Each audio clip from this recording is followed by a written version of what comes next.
How are things in town, Mr. Morrow? A mountain of gossip and speculation has risen in the wake of our arrival, Miss Baraha. As far as how things have gone since the transfer of Lloyd's to the Royalists, the people here have already noted a rise in prices for city goods due to increased tolls and taxes. It's a good thing that the Conservatives are so good at staying on top of those things. Then, what about the core? Mr. Morrow removed his floppy cap, revealing his head of ever-thinning hair. Naya idly wondered what he did to make his scalp so shiny. I've managed to locate 7 members of the core, plus their families, residing in the town. They're quite ecstatic to learn of your arrival. According to them, there are 6 other families here and several dozen in the surrounding villages. That's great. How have they been doing since the end of the war? Most members of the Sorcerer King Rescue Corps remained in their homes to begin the recovery effort after they were liberated by the Holy Kingdom's combined forces. She hadn't seen many of them since the battle for Lloyd's months previous. The patterns are similar to what we've observed in Rimune, Mr. Morrow told her, though the scale is what one might expect of a small town. Would you like to visit them in the morning, Miss Baraha? I'd like that. Mr. Morrow handed his coat to Mrs. Diaz and went over to sit on the suite's couch with a long, old man sigh. Naya smiled across the table at him, unsure how to broach the topic Say had brought up. Is something the matter, Miss Baraha? It's nothing. She needs money. Say. Naya cast a mortified look at the bard, who was plucking away at her lute as if nothing at all had happened. Then, she glanced worriedly at Mr. Morrow. It's not for me, Naya said. It's for our work. Spreading the Sorcerer King's wisdom, I mean. Why, for the events we used to hold during the war. No matter how she justified it internally, she was still embarrassed to give voice to her thoughts. Is that so? Mr. Morrow's voice remained perfectly neutral. What events do you have in mind? Naya let out a startled cry as a shockwave blasted her off of her seat. She rolled over the carpet several times before bumping into a table leg. A assassin? She scrambled back to her feet, hopping about as she looked around, wide-eyed, for her attacker. Stop saying Say told her. Scary. The scariest part about Say was that no one ever expected a pretty little girl like her to suddenly start throwing people around like that. Naya picked up her seat and cleared her throat after sitting back down. After meeting our members in Bast, I thought it would be good to visit the villages nearby. We'll need provisions for that. A wagon would be nice, too. Something like a rural ministry, then? A ministry? I can't think of a more precise word for it, Mr. Morrow said. You are correct, though. We should come up with a better way to describe what we're doing. Drawing the ire of the temples is the last thing that we want. Now that she thought about it, what she suggested did indeed sound like a rural ministry. Staff from the temples would often go around the countryside to preach and check on the condition of the villages, offering healing where it was needed. Those activities would also come with food and sometimes even amusements to bring in people from the surroundings. If the temples saw them doing the same thing, they would surely send someone to address the problem. How have the temples reacted to our people spreading the word of His Majesty's greatness? Naya asked. We haven't held any public events, so the temples haven't given us any trouble. I don't believe they can do much about us going around the villages to speak. That's probably true, but the way it feels right now, it's as if we're sneaking around behind the temple's back. Does it? It doesn't. Legally speaking, I don't believe we're doing anything wrong. That's true, but maybe it was just her. Her public speaking had never been a problem during the war, yet it had gotten her kicked out of the Holy Order. She had probably become wary because of that, but was there any reason to be now that she no longer officially answered to the temples?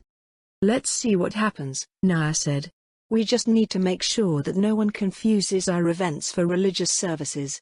How much will one trip cost? That depends on what we're doing, Mr. Morrow replied. Just visiting the villages to speak to the people would be the cost of provisioning ourselves plus whoever we bring as an escort. If we do something like the Thanksgiving meals during the war, then we'll be feeding hundreds of people every day. Can we afford that? No.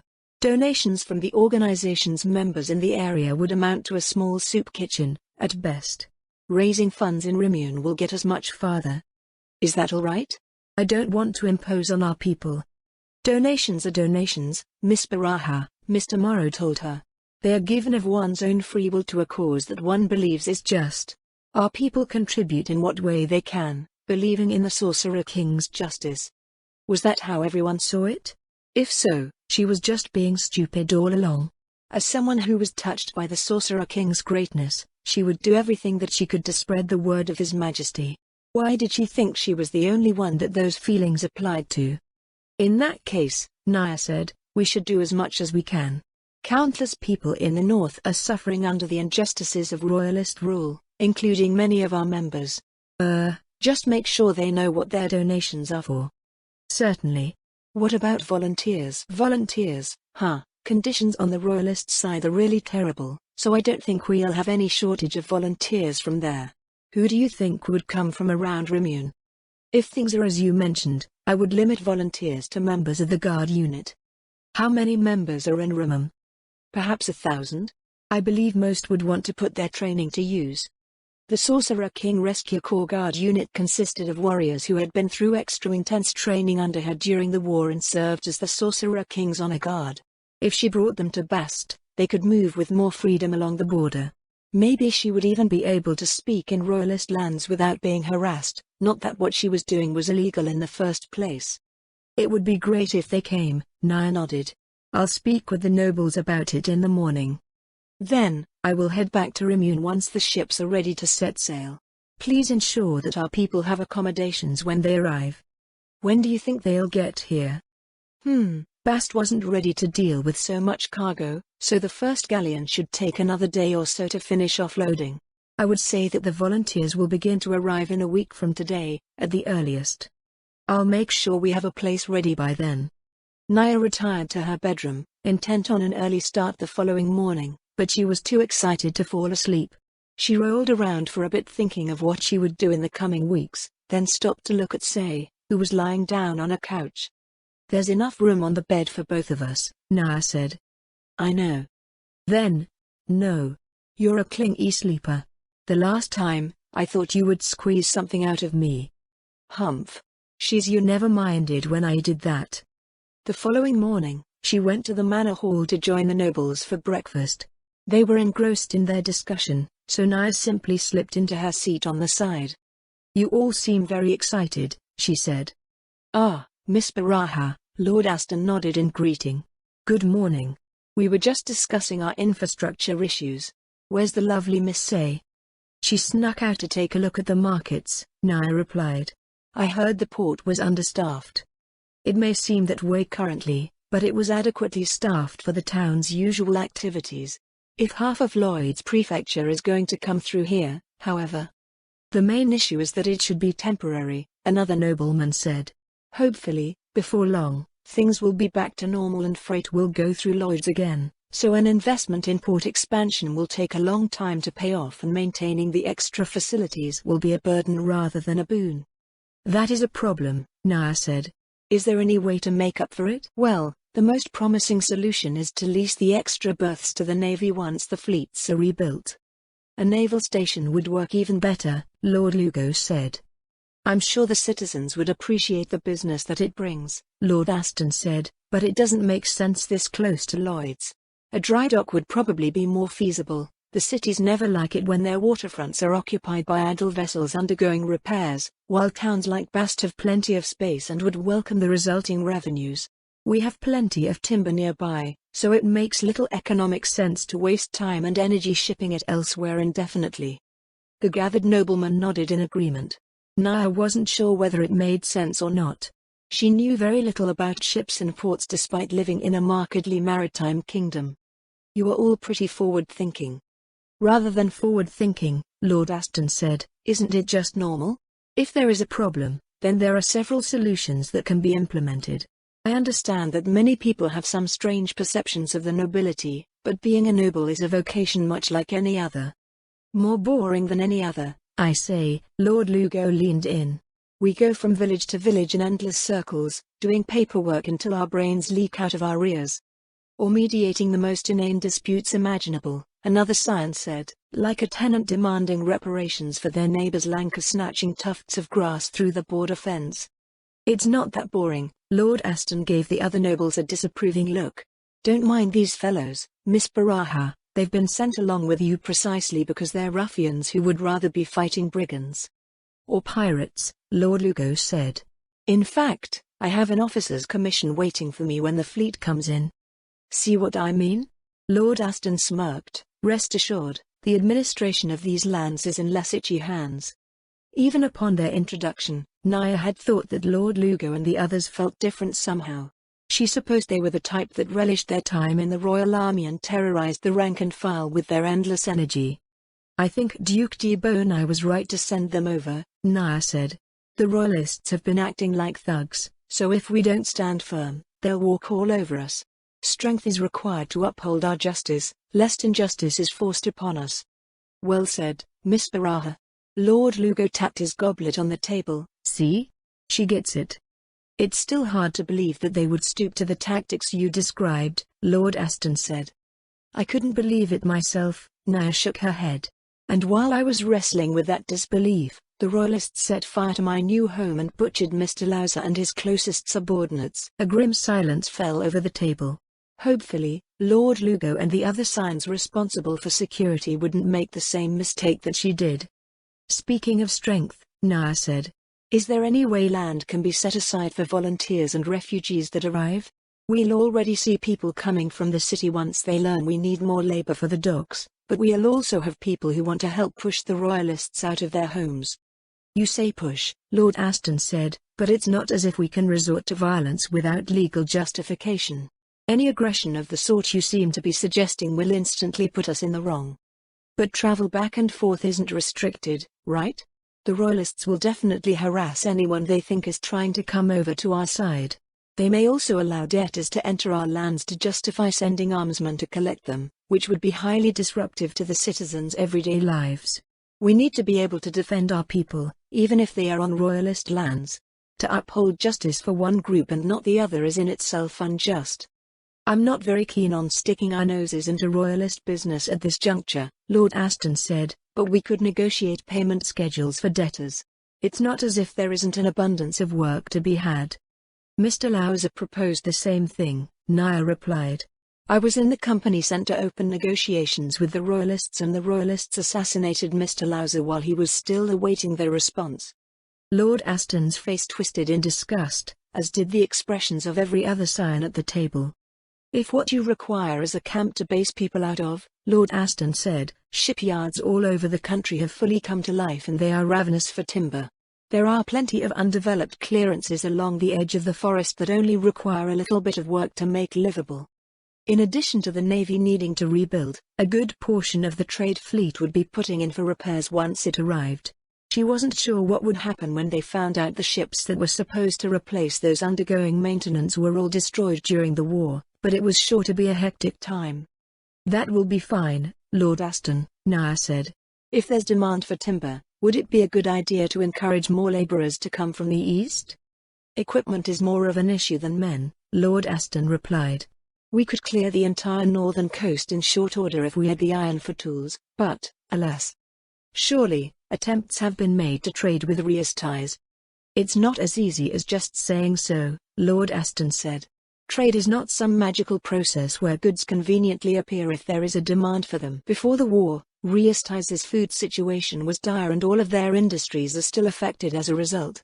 We couldn't get a wagon load of iron ore if we wanted to, never mind a whole shipment. Misery loves company, I suppose, Lord Lugo muttered. Let's focus on matters within our power to address, such as how we should deploy our men. It seems simple enough. The highway from Lloyd's to Hobans is 100 kilometers long. The southern 20 are under the control of the Royalists attached to Hobans and they're unlikely to give us trouble with their attention focused on the capital. That's not exactly true, Naya said. The houses responsible for those lands may not directly interfere with us, but they're still a way for their allies to get to us. All of the regiments arrayed against Mr. Lauser were help from elsewhere. How troublesome, Lord Aston clicked his tongue. If we can do it to them, Lord Lugo said, they can do it to us. At least it lets us divide our forces simply, one company for every 20 kilometers. Securing another line of communication to our allies in the court will be to our advantage, as well. The discussion ended in a rather anticlimactic drawing of lots before the assembled scions left to prepare for deployment. Nia rode to Bast to see if she could find Mr. Morrow. The excitement surrounding their arrival had settled down, though the docks were still busy trying to unload the galleons in port as quickly as possible. It took her over 30 minutes of wandering around before she located Mr. Morrow speaking to a man and a woman in front of a blacksmith's workshop. She stood at a distance for a while trying to figure out who they were, but it was futile. A small area around Nia had cleared itself of townsfolk before she realized how suspicious she looked, and she hurried over to join Mr. Morrow. "Good morning, Miss Baraha," Mr. Morrow nodded. "I was just speaking with the Perez family about our planned activities in the area." "We have planned activities?" She wanted to do something, but she wasn't aware that they had agreed on anything. "Is that so? Was there anything you liked in particular?" "Well," Mr. Perez said, "we're back to our regular lives now, so time's a scarce commodity. The evening get-together in the square once a week feels just right. It's the most popular option among our members in Bast," Mr. Morrow said. "A social event that includes dinner and testimonies from those who have experienced the fruits of following the Sorcerer King's wisdom. Your schedule will almost certainly be packed, but we'll also see what we can do about having you speak of His Majesty's greatness and the importance of upholding our justice." "I'll be more than happy to help if I can," Nia nodded. It seemed that Mr. Morrow hadn't lost his touch. He had organized a mountain of functions during the war which were all received very well. Though his demeanor never displayed it outwardly, he was just as excited about what was going on as everyone else. They left the Perez family to their business and made their way through the town's small industrial quarter. Most of the town's industries were tooled for forestry, and a road had even been paved to accommodate the increased loads, which made for an odd path through the town that wouldn't make much sense normally. "What did they say about provisioning visits to the villages and such?" Nia asked. "The costs for rural activities are relatively low," Mr. Morrow answered, "unless the need for security is high. We won't know for sure until we begin, but donations from our members so far should cover expenses for a small group of travelers to speak to the people for the next month or so. Functions similar to what the temples host, however, are still far beyond our means." "I see. Well, we're still in a far better place than we were yesterday." "Things will get better, Miss Baraha. Much can be done so long as we can provide for the daily needs of our volunteers and refugees. For example, we could finance and organize workshops where our people can follow the Sorcerer King's wisdom and generate revenue in the process." "Would it be fair to do that?" "It would be no more unfair than an apprenticeship," Mr. Morrow replied. "Or perhaps it would be better compared to the operations you visited in Rimune. Rather than apprentices, one could consider them disciples that will ultimately bring home the benefits of what they learn with us." The proposal was undeniably attractive, in various ways. Not only did they need revenues to finance their work, but those oppressed by the Royalists in the East would probably desire guidance on the path of justice. If they accomplished even half of what she saw in Rimune, funding would no longer be a problem, and they might even be able to spread the word of His Majesty's greatness beyond the borders of the Holy Kingdom. They squeezed themselves against the buildings as a carriage rushed by on its way to the wharf. It took a moment for Nia to realize that it was the same one that had conveyed the nobles to the manor outside of town. Curious, she followed in its path to discover a small crowd gathered at one of the piers. Lord Aston and Lord Lugo stepped out from the vehicle, and a set of footmen cleared the way to the waterfront. There, a small sailboat was moored, its crew offloading cargo, while a merchant stood between two of the town militia. He came forward to address Lord Aston as the pair of noblemen approached. "Lord Aston, this is horrible. They're gathering soldiers in the city." "Oh, no." Were the Royalists one step ahead of them? The Conservatives had just split up their companies, as well. Lord Aston and Lord Lugo exchanged an unreadable look before the former spoke. "When did you first notice this, and how many, Mr. Garcia?" "Not long after I sailed into Lloyd's. They're drawing 1 in 20 hearths."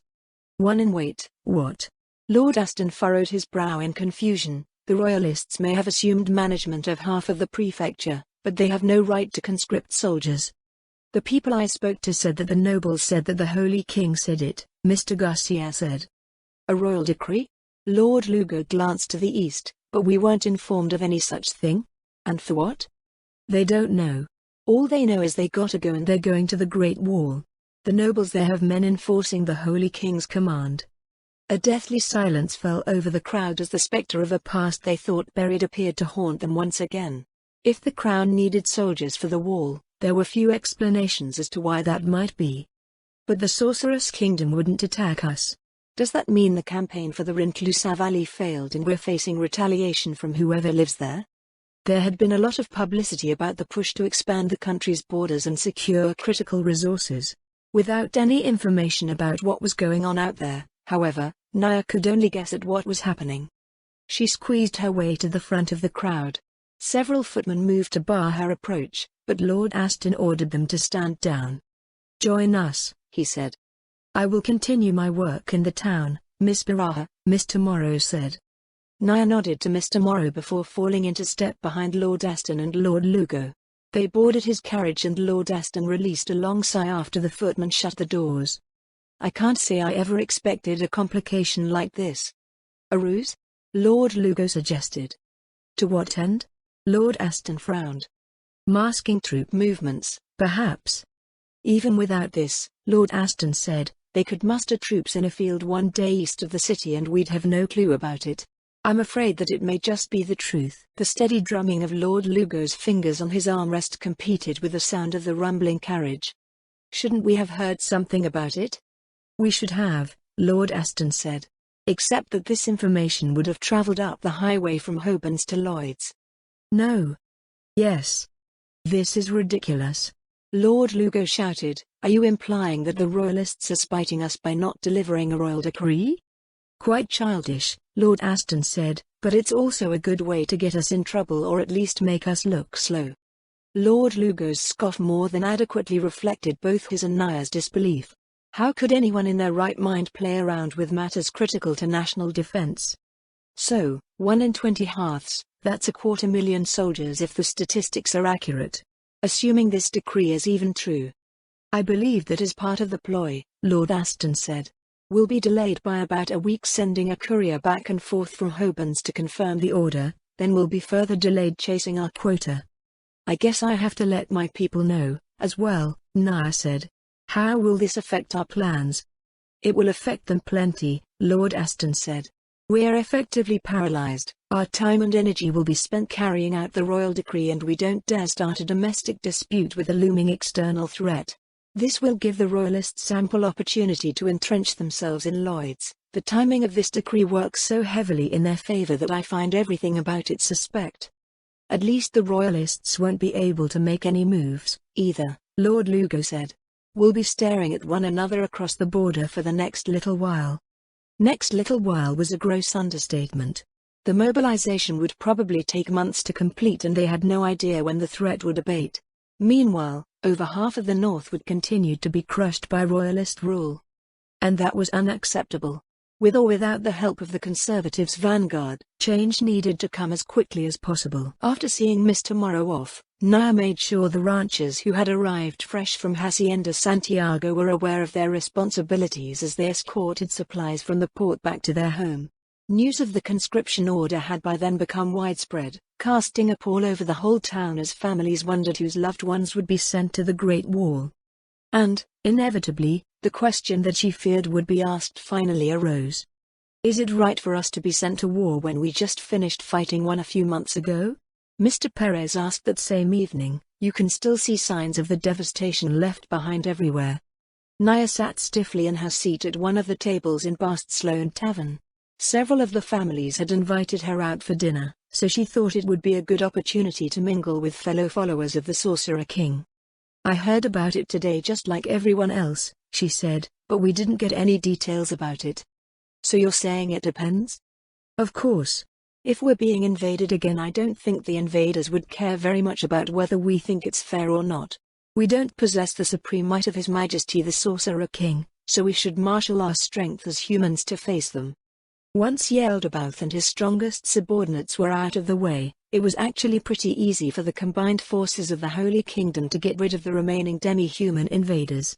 Even if the Great Wall had a giant hole in it, mobilization was still the best recourse for national defense and everyone probably understood that. If anything, She continued, "It's an opportunity to once again show everyone that the Sorcerer King's wisdom is undoubtedly correct. The Corps did far better than everyone else during the war, and now we're even better prepared to deal with threats to our homes." "What if there isn't a threat?" Mr. Perez asked. "What do you mean?" "Say the Royal Army's expedition isn't going so well. What if they're conscripting soldiers to help with the conquest of the frontier?" She had to admit it was a strong possibility. According to her father, the Royal Army never did well in the wilderness, so Naya never thought that the Reclusa Valley campaign would go as well as the Royal Court wanted to believe.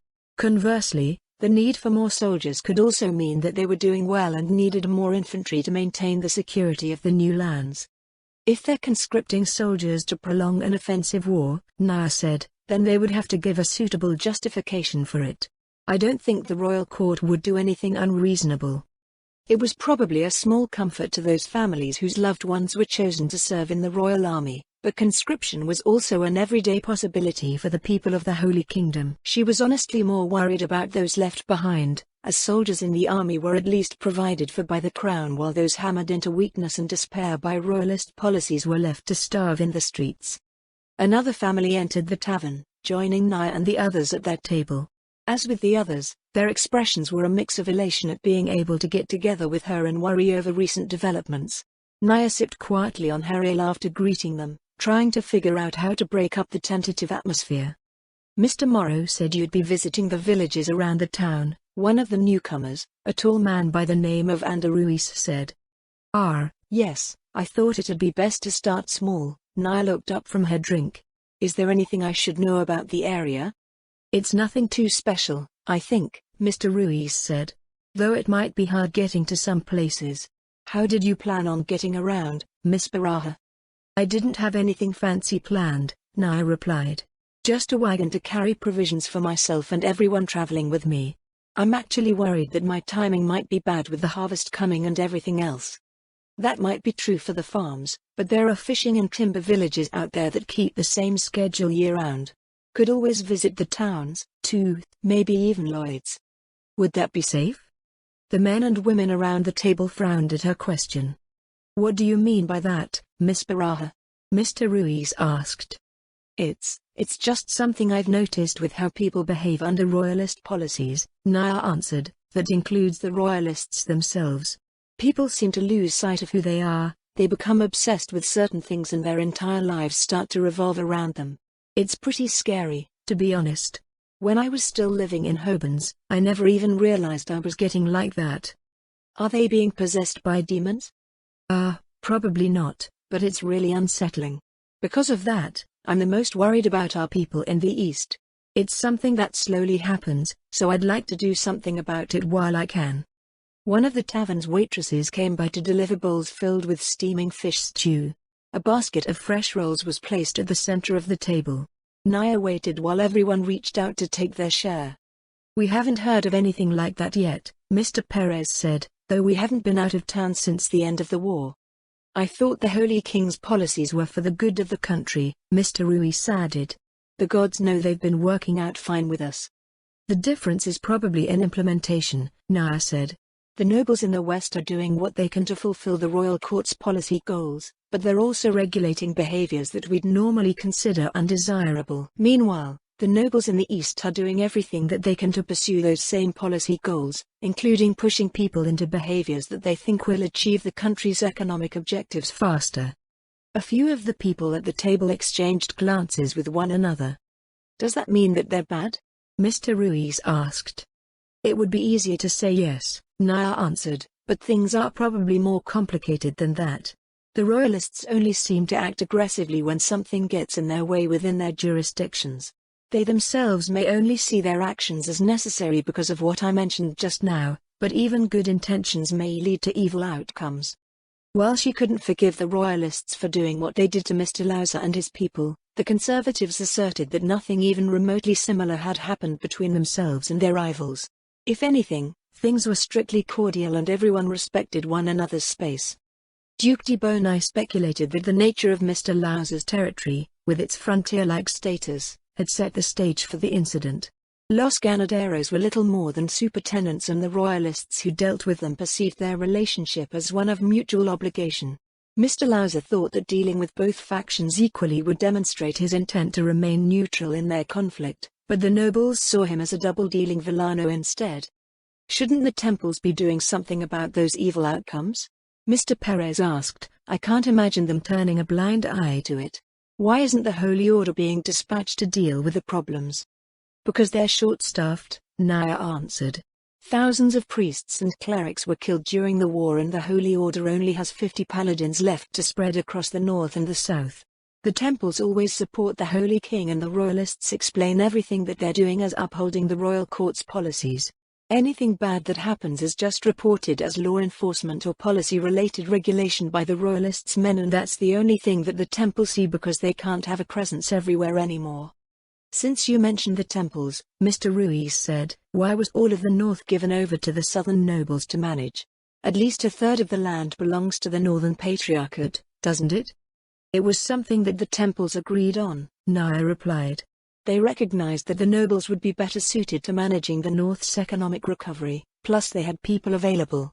The Holy Kingdom lost 2/3 of its priesthood and 90% of its paladins, so the temples are focusing on raising new acolytes and squires in the Southern Patriarchate. Not only had Kelet Custodio, Patriarch of the North and High Priestess of the Temple of the Four Great Gods in the Holy Kingdom of Roble, been killed by Yaldabaoth along with the Holy Queen, but the Northern Patriarchate had also been all but wiped out over the course of the war. Never mind administrative capacity, the temples as a whole lacked the capacity to meet the basic needs of the people, and that had to be addressed before anything else. How has everyone been getting along with the temples here? Naya asked. Normal, I think. A third man by the name of Nil said, I just went to get a bad cut healed this morning and nothing seemed off. So they haven't questioned our practices or anything like that? It's not as if they're that weird, Mr. Perez said. Everything fits right in along with the drive to rebuild the North. If anything, we're seen in a decent light since our work improves the little bit of the world around us. Plus, we can pay regular rates for temple services. Heads around the table nodded in agreement. Naya wondered how the temples would feel if she resumed her public speaking. They never liked it when she brought up the topic of the Sorcerer King, mostly because he was undead. But, as others had already noted, the Sorcerer King's wisdom was at worst viewed as a beneficial, if quaint, outlook on life that a portion of the temple's congregation shared. With that being the case, would her message meet fewer obstacles if she only shared the Sorcerer King's wisdom? His feats during the war were surely magnificent, but they grew less and less relevant to the people as they put the past behind them. Of course, there were many who had witnessed them personally who would appreciate the recollections of shared experiences, but there were millions more who didn't possess those experiences, and they were the people that His Majesty's wisdom had to reach if the Holy Kingdom was to see true justice. Unsurprisingly, Mr. Morrow's proposals made the most sense as far as the growth of her people was concerned. Providing practical examples of how the fruit of the Sorcerer King's wisdom could be obtained worked better than speaking of physical feats that the average person could never hope to achieve. Has anyone spoken to members of the Corps out in the countryside? Naya asked. Everyone else at the table looked at Mr. Perez, who took a moment to realize they were expecting him to answer.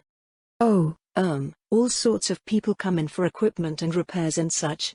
Our members, of course, are no exception. What would you like to know, Miss Baraha? Just if they're having any troubles we can help with. Troubles, huh? Mr. Perez tapped the edge of his bowl with a wooden spoon. You'd have to be looking extra hard for trouble to find it these days. There aren't any raiders sneaking over the wall and hiding in the woods anymore, though I guess there are wild animals and such. Come to think of it, with the Adventurer Guild gone belly up, no one's taking jobs for those problems anymore. Shouldn't the nobles be looking out for threats of that nature? They're Southerners, the blacksmith shrugged. Naya nodded to herself. That did make sense. The Southern Holy Kingdom had long been fully developed, not a single acre of wildland remained. While the nobles had brought retinues with them for domestic security, their men were unaccustomed to dealing with anything more feral than a pack of stray dogs. Wait a minute. Dinner ended 2 hours later, and the first thing Naya did upon arriving back at Bast Manor was look for Lord Aston. She found him squinting at paperwork in the flickering torchlight of the Great Hall. Lord Lugo was practicing with his longsword to the side. The two scions turned their gazes to her at her entrance, and Naya fixed Lord Aston with a look. Did you offer those forest clearances for my people so they could deter beasts from the forest? she asked. Maybe. Naya scoffed and rolled her eyes, turning on her heel and returning to her suite. Nobles really knew how to use people while making it look like they were doing them a huge favor at the same time. "Welcome back, Miss Baraha," Mrs. Diaz said as she came to attend to her. "I'm back," Naya replied. "Have you been in here all day?" They put a footman at the door, so. Some experiences in the past had made Mrs. Diaz fearful of men. She even had trouble being alone in the same room as Mr. Morrow despite working together with him since the war. For the same reason, she declined to attend the dinner gathering with Naya. "You're making me feel as if I've left you imprisoned here," Naya said. No, please don't think that," Mrs. Diaz replied. "It's just me. The housekeeper came in a few times today to see if I needed anything, so I've been managing just fine. There's plenty for me to do here, besides." "I see. Well, as long as you're fine with it. Has Say shown up at all today?" "Not that I've seen, Miss Baraha." Say had left the manor before Naya had gotten up, telling Mrs. Diaz that she was going to take a look around. At first, Naya thought that meant the bard was going to wander around Bast, but she hadn't spotted Say at any point while visiting the small town.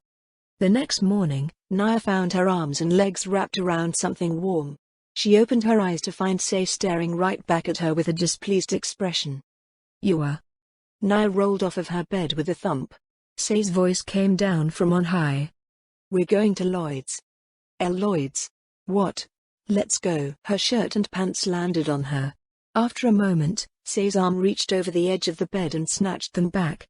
Naya's pale yellow dress floated down a few seconds later. "I don't understand what's happening," Naya said as she got up and put on her dress, smoothing down its skirts. "You're not officially doing anything until Mr. Morrow gets back, right?" Say said. "We can scout around a bit."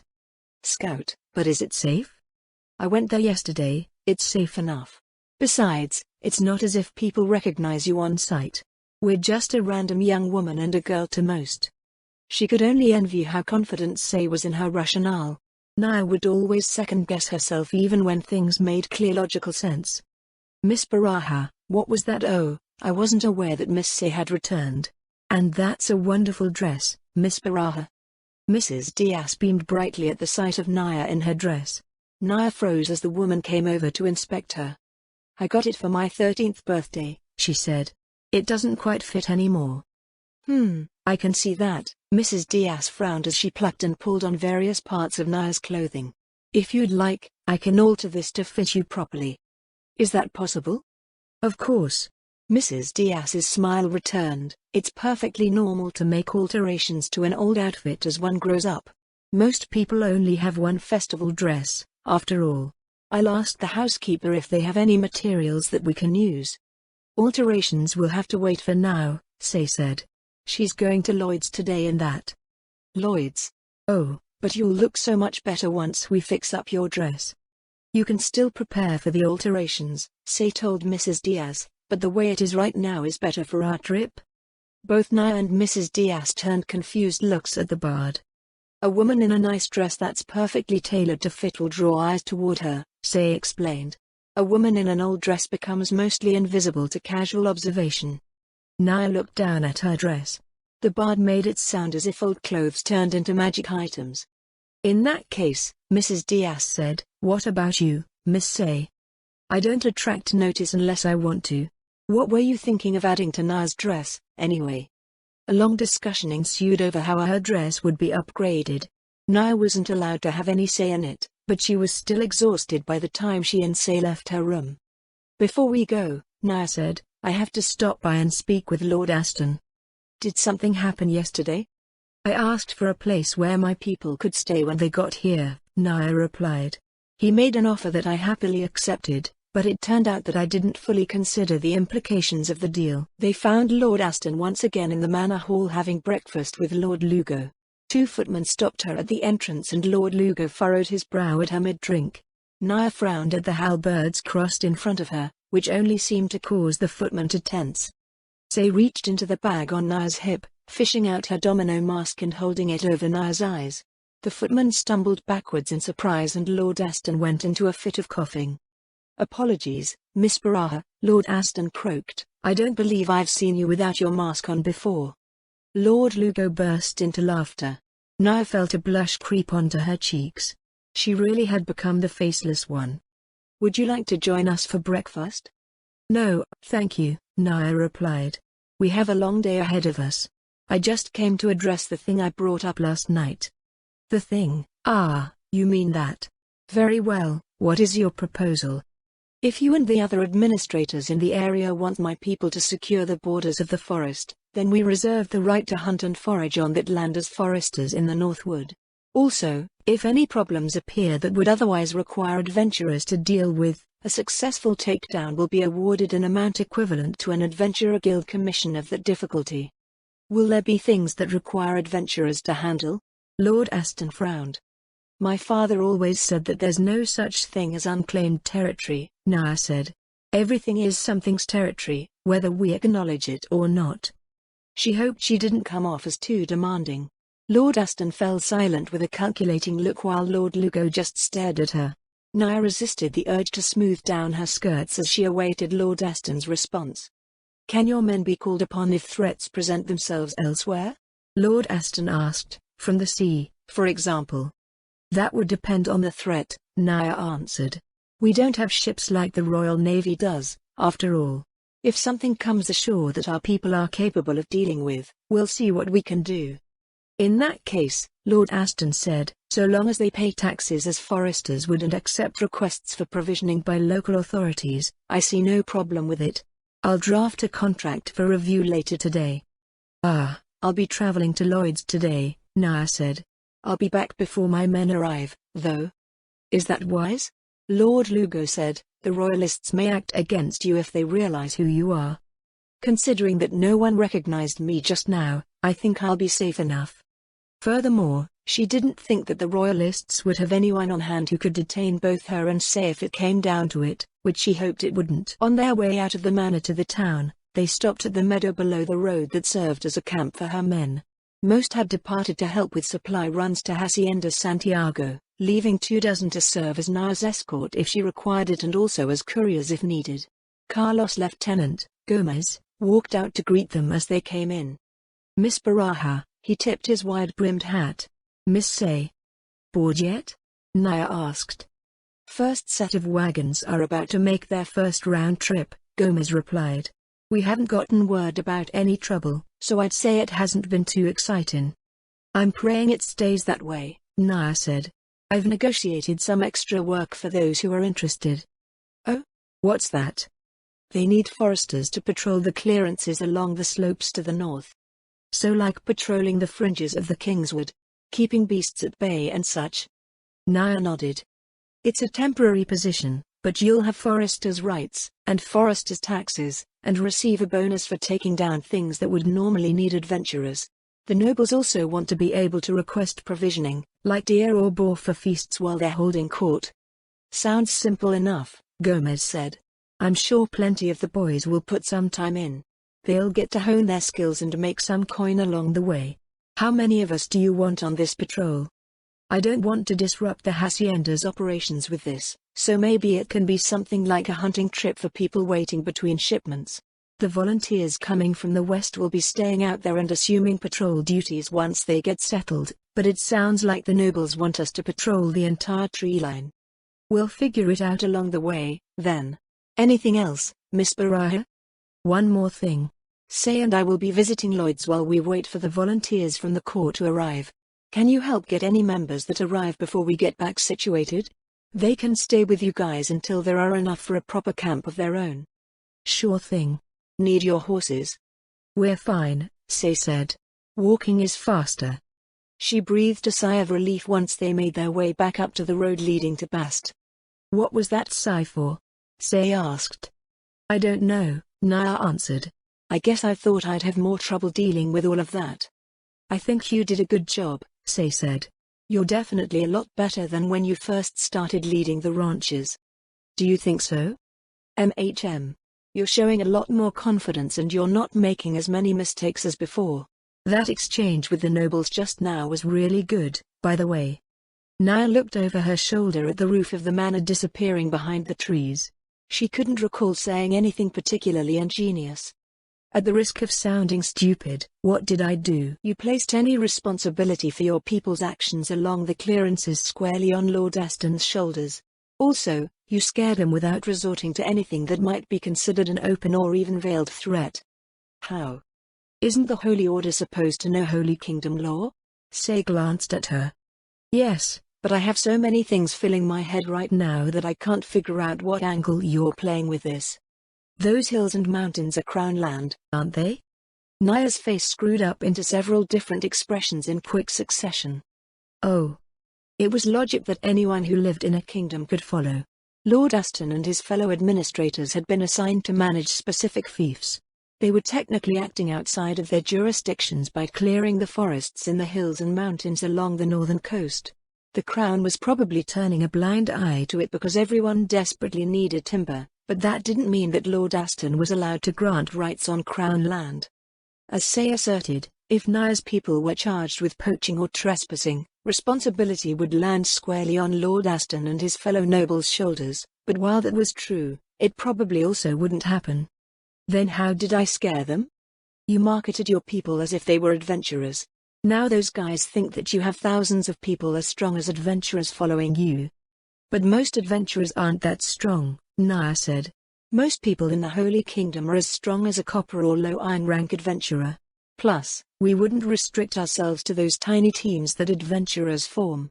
If a monster pops up, it's going to have a company or 3 of veteran combatants to deal with.